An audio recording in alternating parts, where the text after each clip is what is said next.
皆さんこんにちは。イービルメタルチャンネルへようこそ。今回の動画は、スリップノットのフロントマン、コリー・テイラーと、スリップノットの創設者、ショーン・クラハンの息子たちが結成したバンド、ベンデットを紹介、解説していきます。今や、もう、ほぼ解散状態である、スリップノットの後継者として今後活躍していくバンドとなるのでしょうか。また、彼らは偉大な父親を持つことにどのような気持ちを抱いているのか、そして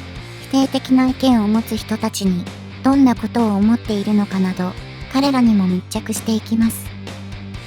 このチャンネルでは、ハードロック、ヘビメタルのバンド、人物、アルバムなどを紹介しています。ロックとメタルが好きな方は、ぜひチャンネル登録、高評価よろしくお願いします。それでは、メタルの歴史を振り返っていきましょう。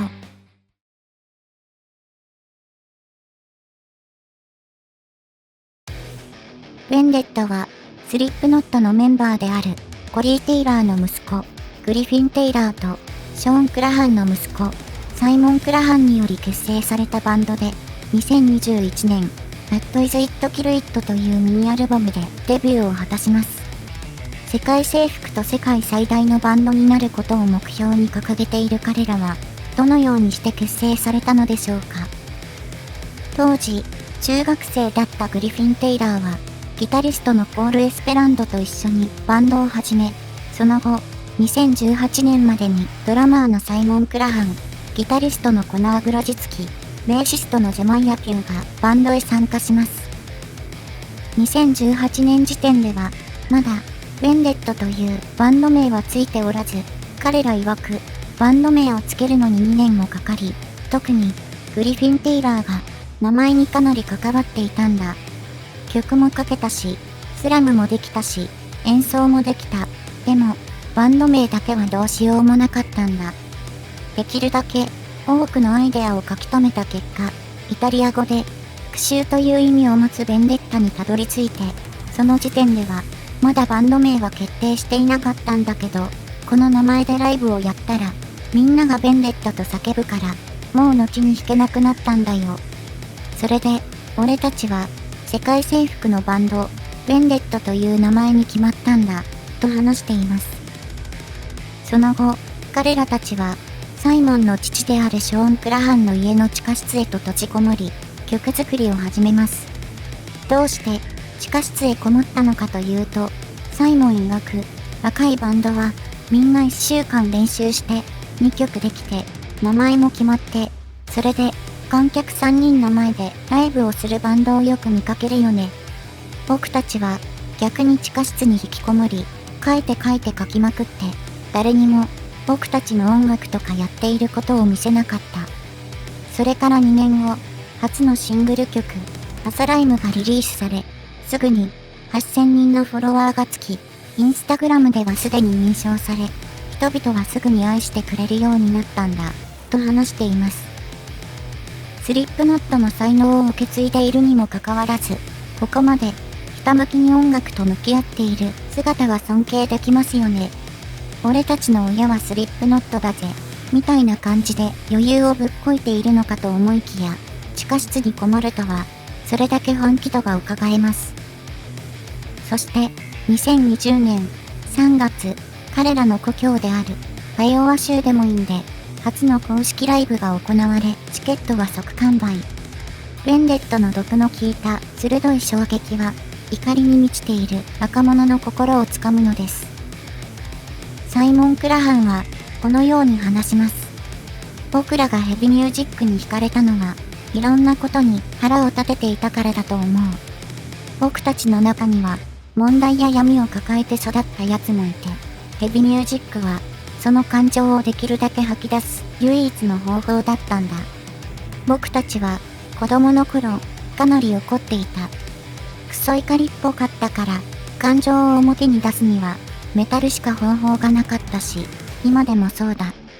あとは、ファンが車の中で、俺はこう感じたんだと言えるためでもあるんだ。こいつらと同じ気持ちだ。こいつらは俺を理解してくれる。社会から阻害された人に、君は一人じゃない。一緒に頑張ろうと語りかけるためにね、と話しています。サイモン・クラハンのこの言葉を聞いた瞬間、私は彼らを一生応援し続けようと心に決めました。彼の言っていることはすごくわかります。ヘビメタルという音楽一つで団結できる。決して一人ではない。俺たちは仲間なんだ。傷つきながら世の中という闇を一緒に生き抜いていこうじゃないか。という熱い気持ちが伝わってきます。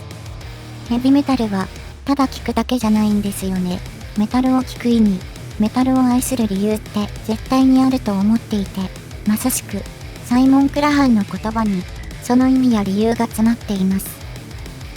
また、サイモン・クラハンはバンドのメイクアップやイメージカラーについてもこのように話します。ヘビミュージックの美学にとってメイクアップはそれほど異質な概念ではないかもしれませんが、ヴェンデットのパレットにブルーを採用したのは計算された色調の変化でした。ドラマーは誰もメタルで青なんて使わないよと微笑みます。いつも赤か白かクソ怒った色なんだ。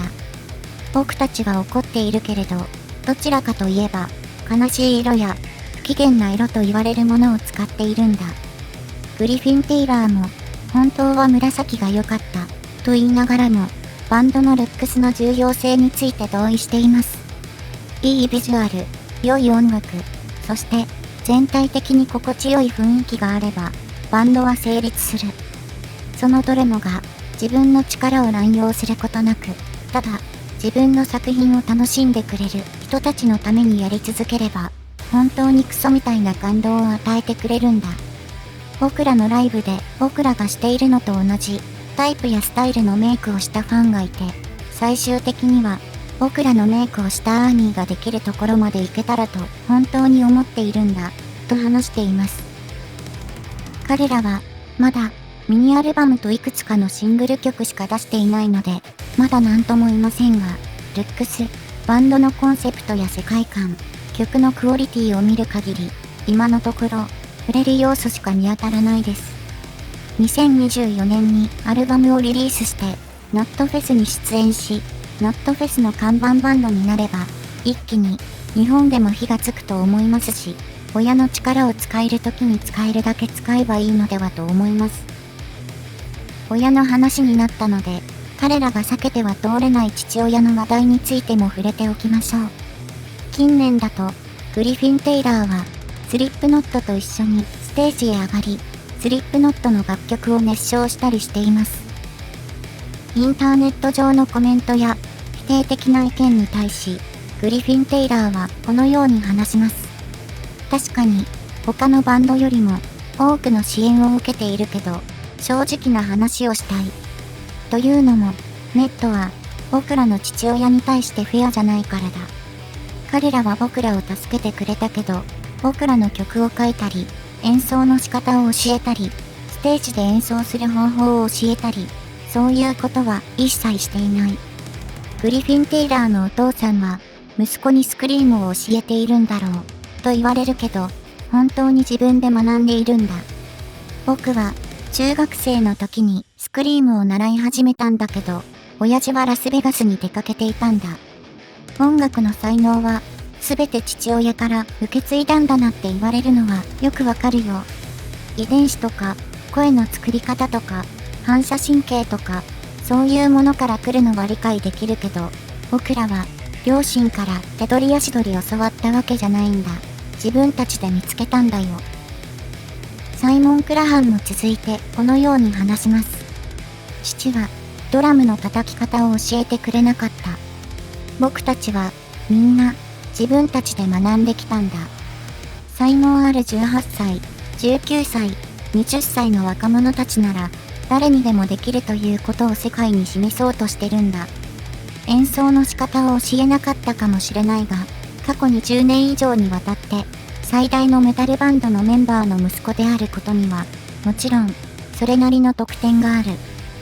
例えば、ヴェンデットの5回目のライブは、アイオワで開催されたノットフェスに出演したし、スリップノットをサポートするヨーロッパツアーで世界中を飛び回ることができた。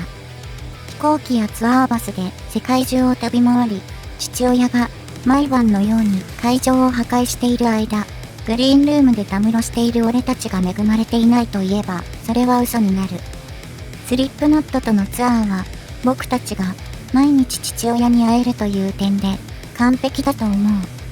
音楽が何たるかを教えてくれた人たちのそばにいられるのは、僕らにとってもいいことだ、とサイモン・クラハンは認めています。また、2021年のインタビューで、グリフィン・テイラーは、ネット上の膨大なコメントを読んだ後、トイレに入ってすぐに泣き出してしまったと明かしています。今となっては、赤毛の至り、赤面するような思い出で、もう、知らない人の言葉に惑わされることはないと語り、受け入れるしかないんだ。ああ、確かに、僕は父によく似ている。でも、母にもよく似ているんだ。僕は自分自身で、二人のポジティブな面を選ぶこともできる。今、僕が心がけているのは、自分のキャラクターを作り、自分の個性を作り、少なくとも人には親切にすること。100% 嫌な奴になる必要はない。ただのオタクになればいい。それが今やりたいことなんだ。